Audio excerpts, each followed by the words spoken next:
Bom dia a todas e todos. Meu nome é Andréa Maturano Longarese, eu sou professora da Faculdade de Educação da Universidade Federal de Uberlândia e coordeno o grupo de estudos e pesquisas em didática desenvolvimental e profissionalização docente, conhecido como GPED. Meu objetivo de estar aqui hoje é o de compartilhar os resultados de uma pesquisa que foi desenvolvida com financiamento da FAPEMIG por meio do Programa Pesquisador Mineiro, também conhecido como PPM-FAPEMIG. A pesquisa que foi realizada levou o título Formação de Professores de Didática Desenvolvimental na Educação Básica e Superior, uma intervenção em escolas públicas brasileiras. Antes de começar a apresentar os objetivos e resultados deste trabalho, eu gostaria de enfatizar que essa foi uma pesquisa realizada através de uma grande equipe de pesquisadores, envolvendo alunos de iniciação científica, mestrado, doutorado, professores da educação básica, do ensino superior, pedagogos e coordenadores pedagógicos. Portanto, é um trabalho que foi realizado em grupo, com o grupo e para o grupo.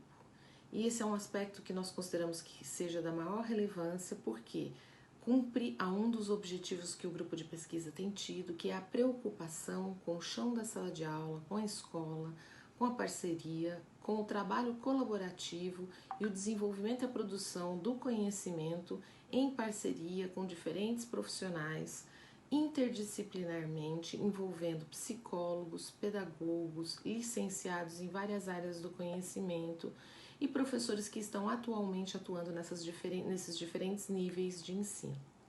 Há um outro aspecto importante que precisamos destacar e que diz respeito à ontogênese de todo esse trabalho, ou seja, a um dos princípios fundamentais que tem orientado nossa perspectiva e que diz respeito à compreensão que temos de aprendizagem e desenvolvimento. Em primeiro lugar, o entendimento de que a escola não é espaço de transmissão de informações, que a escola é espaço de desenvolvimento de novas funções psicológicas superiores, desenvolvimento de modos particularmente e qualitativamente diferentes de pensamento, que envolve um trabalho pedagógico com essa finalidade. Para esta escola, o conteúdo é fundamental, não como fim em si mesmo, mas como meio, porque é por meio da formação de conceitos científicos e ações mentais que se faz possível o desenvolvimento do pensamento teórico, que aí sim é a nossa finalidade educativa. Importante dizer que no seio desta compreensão, o desenvolvimento do pensamento teórico é apenas uma das funções psicológicas superiores importantes para as quais a escola deve se preocupar, mas que deve intencionar, através das suas várias ações, o desenvolvimento integral do estudante, o desenvolvimento de sua personalidade. Portanto, esse é um trabalho que foi orientado por essa perspectiva, que encontra sua gênese e toda a sua fundamentação na grande escola psicológica vigotskiana, a partir da qual Levi Vygotsky, psicólogo russo, vai defender que a escola, a boa educação deve promover o desenvolvimento, ou seja, os processos educativos devem ser organizados com essa finalidade. Assim compreendido, ou seja, trata-se de um trabalho coletivo, trata-se de um trabalho que tem como premissa o desenvolvimento do estudante. Essa pesquisa foi realizada em diferentes escolas que envolveram alunos e professores da educação infantil ao ensino superior. Esse trabalho foi realizado como uma espécie de intervenção didático-formativa no contexto dessas escolas, trabalhando principalmente com a formação dos professores e junto aos processos formativos eram organizados, planejados, desenvolvidos e avaliados processos educativos que foram implementados no contexto dessas escolas juntamente com esses professores. O resultado deste trabalho levou à sistematização de uma série de princípios didáticos para a formação de professores, princípios didáticos para a organização dos processos pedagógicos na escola, movimentos e ações didáticas para serem desenvolvidas como parte dessa perspectiva que se pretende dialética, desenvolvimental, pensada e produzida no contexto brasileiro. Com base, obviamente, em toda a historicidade produzida no contexto da grande escola psicológica e didática, da psicologia pedagógica histórico-cultural e da didática desenvolvimental soviéticas, estes experimentos, estas produções ocorreram dado o contexto e a realidade brasileira e pensada para o estudante e o professor que reside nesse contexto. Em particular, todo este trabalho foi realizado em escolas mineiras. Nesse sentido, as intervenções que foram realizadas, elas seguiram alguns princípios orientadores da formação de professores. Primeiro princípio, da natureza social do conhecimento e da formação humana. Segundo princípio, do caráter ativo e produtivo do professor no processo formativo. Terceiro princípio, da centralidade da aprendizagem como conteúdo e método da formação de professores.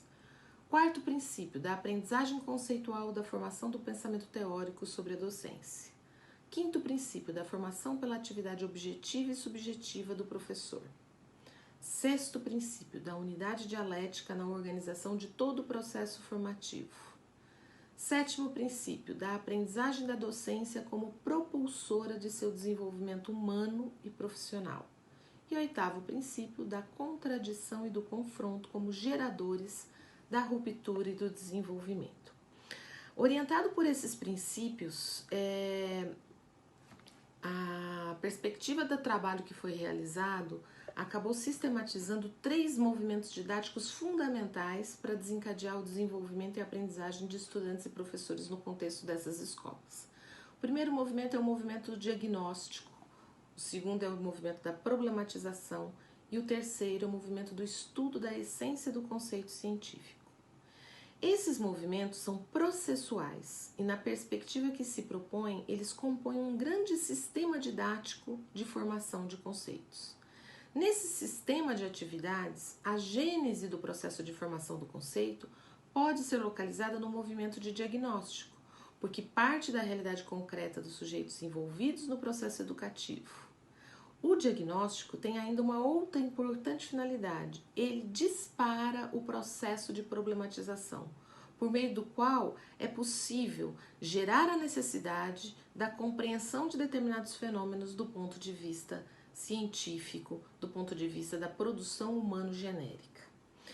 O estudo do conceito, que é o terceiro movimento, ocorre simultaneamente aos anteriores e é o momento em que se apropria dos processos lógico-históricos do conteúdo por meio da formação do conceito científico de ações mentais que se dão no estudo dos vários nexos conceituais que compõem o próprio conceito. E, nesse sentido, a formação do conceito científico das ações mentais como componentes fundamentais para o desenvolvimento do pensamento teórico ocorre a partir do estudo de um grande sistema de conceitos, onde um conceito é estudado a partir dos vários conceitos que o compõem, sempre mediados por conceitos, porque há parte-se da compreensão de que a formação de um pensamento teórico abstrato e científico, ela presume a mediação de outras abstrações de naturezas mais complexas, ou seja, de relações sempre signo-signo, de relações entre conceitos. Portanto, a apropriação, a formação e o desenvolvimento conceitual se dá mediado por conceitos e não por objetos. Essa é uma premissa fundamental e que orienta a compreensão de toda a produção que se tem desenvolvido no campo da teoria histórico-cultural e que temos tratado aqui como parte das nossas orientações no campo do ensino e da pesquisa nessa mesma perspectiva. Como parte desses resultados, nós conseguimos sistematizar 3 unidades dialéticas fundamentais para orientarem todo o trabalho pedagógico: a unidade conteúdo-forma, a unidade imitação-criação e a unidade ruptura-desenvolvimento. Entendendo que por meio destas unidades é que se fazem presentes a luta e as contradições e as tensões necessárias para que se desenvolvam processos psíquicos e para que o pensamento possa se desenvolver qualitativamente, ou seja, para que a escola possa impulsionar e promover através de sua organização didática processos qualitativamente distintos do modo de pensar.